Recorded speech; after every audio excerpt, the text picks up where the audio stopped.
We're counting down the 10 most ingenious organic gardening secrets you've likely never tried. From kitchen scraps that quietly power your plants, to simple tactics for repelling pests and supercharging your soil.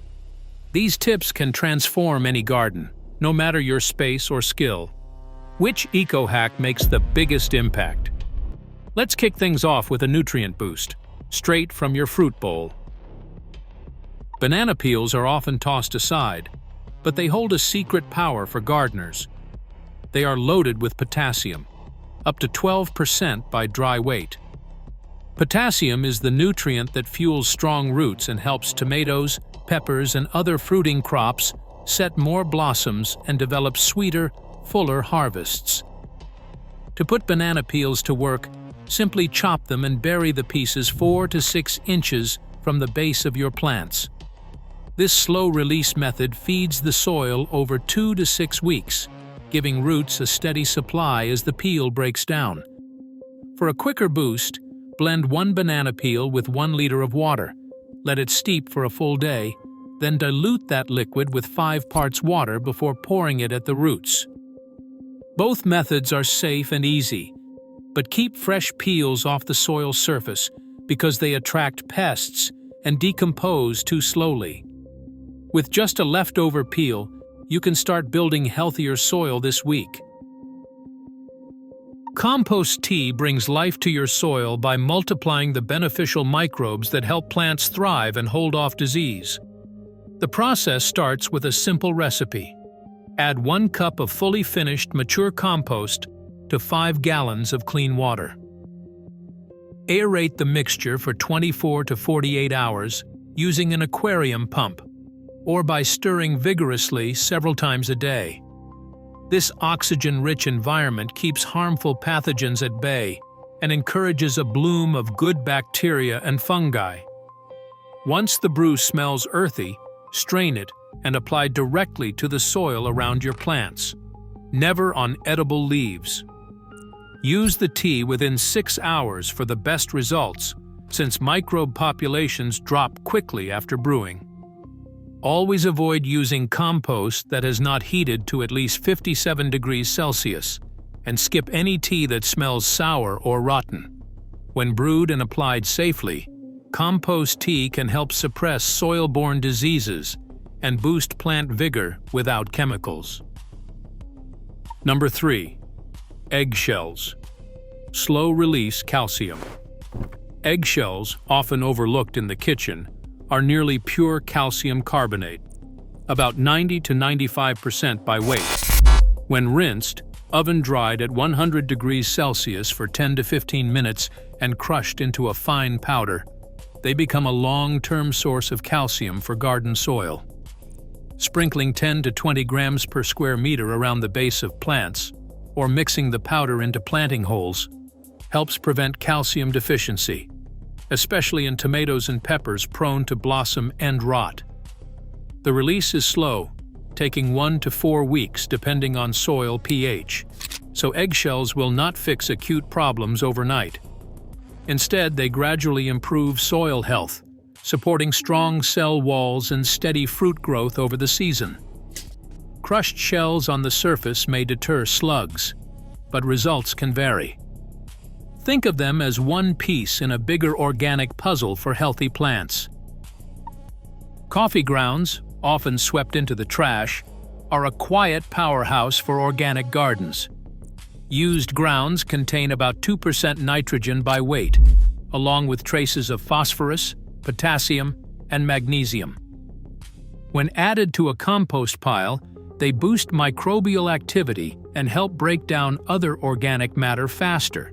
Just keep the ratio under 20% of total compost volume to avoid sour smells or slimy clumps. For direct soil application, sprinkle no more than a thin 5 mm layer over the surface, then gently mix it into the top 1 or 2 inches. This adds organic matter, improving soil structure and moisture retention. A modest amount of residual caffeine can deter some insects, but the effect is mild and short-lived. Too much coffee in one spot can compact the soil or encourage mold, especially in damp, shady beds, so use sparingly and let earthworms do the rest. Pairing the right plants together can transform a garden bed into a natural defense system. Tomatoes and basil, for example, do more than share space in the kitchen. They help each other in the soil, too. Basil's aromatic oils confuse tomato hornworms and whiteflies, and some studies show basil can even boost tomato growth and flavor. Marigolds, especially French marigolds, release compounds from their roots that suppress nematodes, protecting tomatoes and root crops from microscopic pests that attack underground. Nasturtiums, with their bright, edible flowers, serve as a living trap crop. Aphids flock to nasturtiums instead of your beans or cucumbers, making pest control as simple as pulling a few sacrificial stems. These combinations work by releasing volatile chemicals and attracting beneficial insects like ladybugs and lacewings. Companion planting isn't about magic. It's about harnessing biodiversity so your garden can resist pests with fewer sprays and more balance. Homemade sprays crafted from garlic and neem oil give gardeners a direct way to disrupt pest problems without harsh chemicals. To make garlic spray, crush 1 full bulb and steep it in a liter of water for 24 hours. After straining, add a teaspoon of mild liquid soap per liter. This helps the solution stick to leaves. For neem oil, mix 1 to 2 teaspoons of neem with half a teaspoon of soap in a liter of water, shaking thoroughly. Always test any spray on a single leaf first to check for plant sensitivity. Both garlic and neem work by targeting insects. Garlic's sulfur compounds repel and damage soft-bodied pests, while neem's azadirachtin blocks insect hormones, stopping feeding and reproduction. For pollinator safety, spray only at dusk or dawn, never during flower visits. To avoid drifting onto flowers, use a fan pattern nozzle for better control. When buying neem, look for ethically sourced, certified products to support fair labor and sustainable farming. A thick layer of mulch does more for a garden than most realize. Spread 2 to 4 inches of straw, shredded leaves, or wood chips across bare soil, and evaporation drops by half, keeping moisture in the root zone even through the hottest weeks. Mulch acts like a living blanket, insulating roots from heat and cold, and creating a habitat for earthworms and beneficial microbes. To prevent stem rot, always leave a 2 to 3 inch gap between mulch and plant stems. A simple squeeze test with your hand or a moisture probe after a week will reveal the difference. Mulched soil stays cool and damp, while bare patches dry out fast. Many gardeners credit mulch for surviving long dry spells without extra watering. By blocking sunlight, mulch also stops most weeds from sprouting, cutting down on back-breaking weeding and giving you more time to enjoy your harvest. Crop rotation. Break disease cycles. Planting the same crop family in the same spot year after year can quietly build up soil-borne diseases and drain key nutrients. A simple 4-bed, 4-year rotation breaks this cycle. Start with a color-coded system. Dedicate 1 bed to Solanaceae, such as tomatoes and peppers, then rotate to legumes like beans, followed by brassicas such as cabbage, and finally root crops like carrots. Each year, shift every group forward 1 bed. This approach prevents pathogens from finding a steady home and helps balance the soil's nutrient draw. University extension trials have shown that careful rotation can dramatically lower disease pressure, sometimes by as much as 70% for certain problems. Keeping a basic garden calendar or colored markers at each bed makes tracking easy, even across seasons. With just a bit of planning, even small gardens can enjoy healthier soil and fewer pest headaches, setting the stage for stronger crops year after year. Flowering plants do more than add color.